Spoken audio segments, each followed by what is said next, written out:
শোন বাবারা, আমার তো এখন বয়স হয়েছে, আমি আর তোদের কাজ করে খেতে দিতে পারবো না। তাই আমি সিদ্ধান্ত নিয়েছি, এবার আমি তোদের বিয়ে দিব। কিন্তু মা, আমরা তো সিদ্ধান্ত নিয়েছি যে আমরা আরো কিছুদিন পরে বিয়ে করব। আগে নিজের পায়ে তো দাঁড়িয়ে নি। হ্যাঁ মা, আমাদের এখনো অনেক কিছু করবার বাকি আছে। আমরা তো অনেক কষ্ট করেছি, এখন তো কোনো রকম একটু মাথা গোঁজা ঠাঁই হয়েছে। এবার একটা ভালো দেখে কাজ তো জোগাড় করে নেই। তার কোনো দরকার নেই, আমার সিদ্ধান্ত তোদের জানিয়ে দিলাম, বাকিটা তোদের ইচ্ছা। ভাই, এখন আমাদের কি করা উচিত?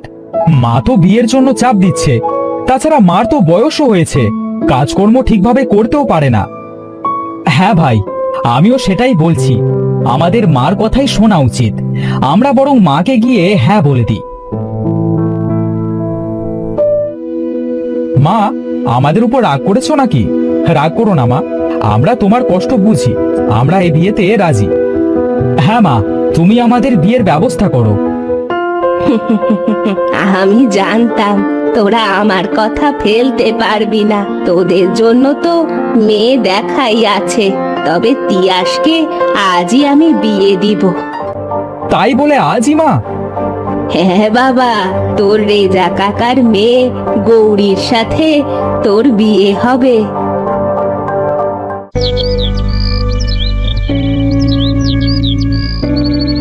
এই যে ভাই, আমার ছেলেকে এনেছি। তোমার সাথে তো এ বিষয়ে আমার আগেই কথা হয়েছে। এবার আমাদের গৌরীমাকে আমার ছেলের হাতে তুলে দাও। হ্যাঁ, আমি খুব খুশি হয়েছি। তিয়াসের মতো একটা ছেলে আমার মেয়ের স্বামী হয়েছে। আমি নিঃসন্দেহে তোমাদের হাতে আমার মেয়েকে তুলে দিতে পারি।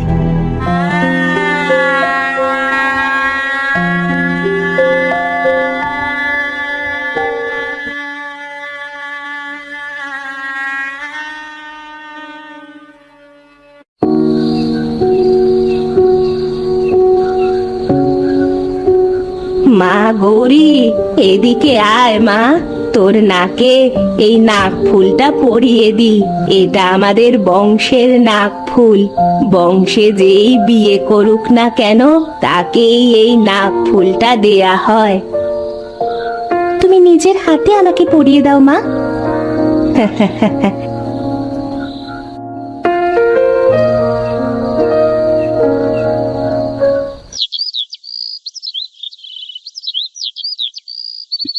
গৌরীমা, ও গৌরীমা, ঘুম থেকে ওঠ এবার মা, ওঠ, এদিকে আমার কাছে আয় মা।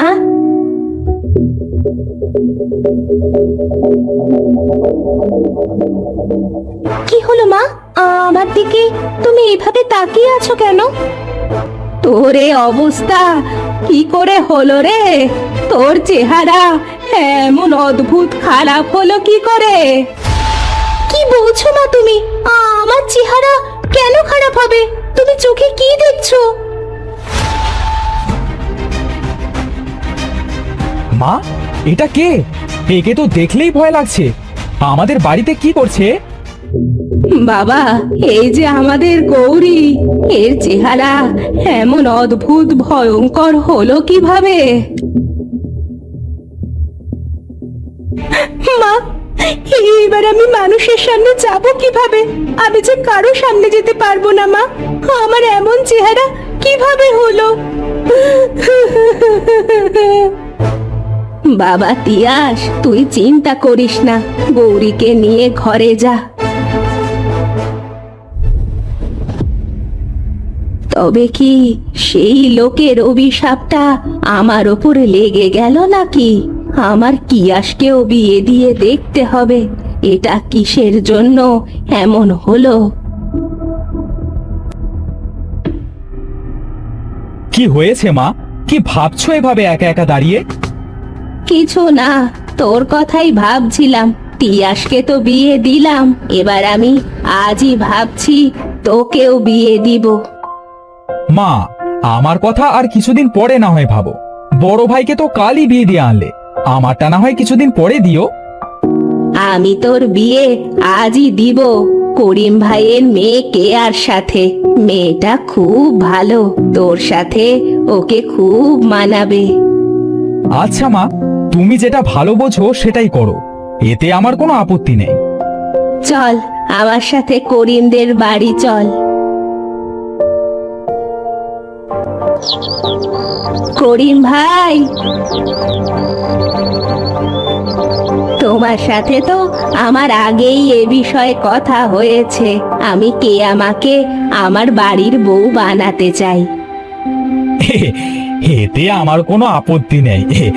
আমার মেয়ে তোমার বাড়ির বউ হবে, এটা তো অনেক ভাগ্যের ব্যাপার। আমি আজই কেয়াকে কিয়াসের সাথে বিয়ে দিতে চাই।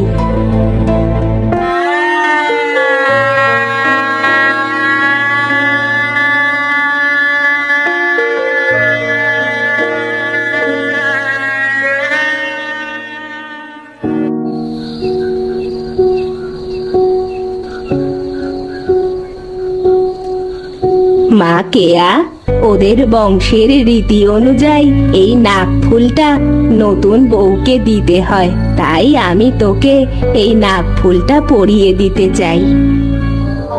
হ্যাঁ মা, এতে আমার কোনো আপত্তি নেই, তুমি নাক ফুলটা আমাকে পরিয়ে দাও। অনেক রাত হয়েছে, তোরা এবার ঘুমিয়ে পড়। মা কেয়া, তুই সকাল সকাল উঠে আমার সাথে একবার দেখা করে আসিস। আচ্ছা মা, তুমিও সকাল সকাল ঘুমিয়ে পড়ো।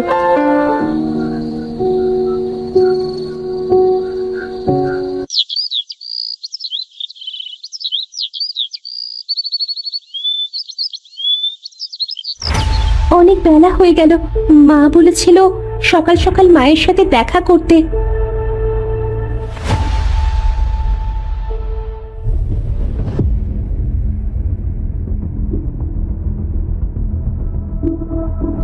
মা, আমার বউয়ের এটা কি হলো?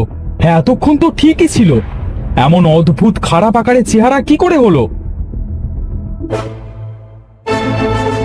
মা, আমাদের সবকিছু খুলে বলো।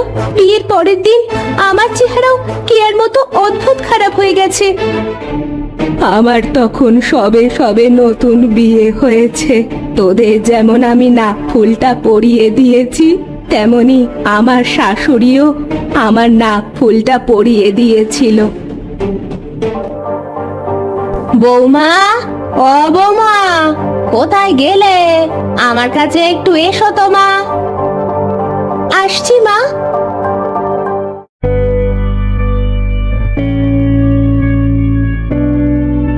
এখানে বসো মা। এই নাক ফুলটা আমাদের বংশের নাক ফুল।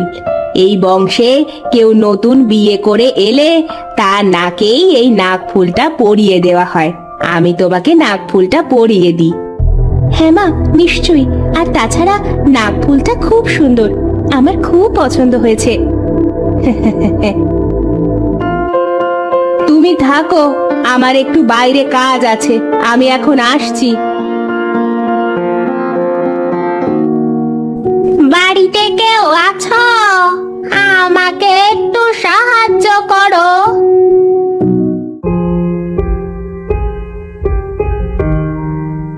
এই নাও, এই চালগুলো নিয়ে বিদে হও। হ্যাঁ হ্যাঁ, যাচ্ছি মা।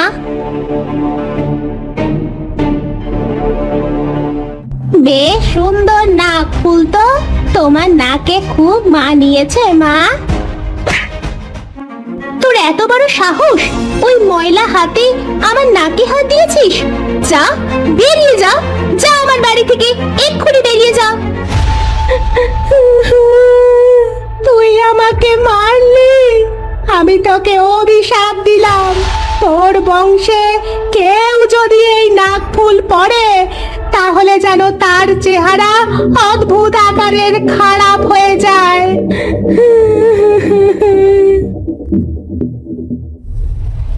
এবার তোরাই বল বাবারা, আমি খুব খারাপ ছিলাম। আমার জন্যই তোদের বউদের এই অবস্থা হয়েছে।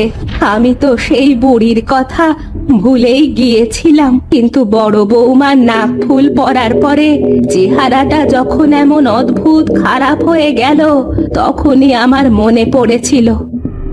এখন বলো, এদের আমরা কিভাবে ঠিক করব? এমন চেহারায় এদের সাথে তো আর সারা জীবন সংসার করা সম্ভব না। আমি এখন তোদের কি করতে বলবো বাবা? আমার ভুলের জন্য আমি অনুতপ্ত। আমার ভুল আমি বুঝতে পেরেছি। এই তোমার নাক ফুলটা একবার খোলো তো। কি করব এখন আমি? এমন চেহারায় আমি মানুষের সামনে যাব কিভাবে?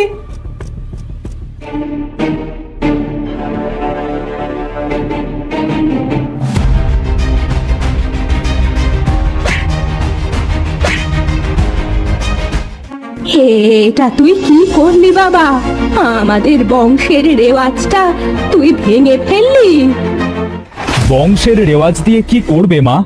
যে নাক ফুলটা অভিশপ্ত, মানুষের চেহারা অদ্ভুত আকারের খারাপ হয়ে যাচ্ছে। আমি চাই না আমার বউয়ের মতো আর কারোর চেহারা এমন খারাপ হোক। আরে, আমার বৌমাদের চেহারা যে আবার ঠিক হয়ে গেছে। হ্যাঁ, আমরা তো ঠিক হয়ে গেছি।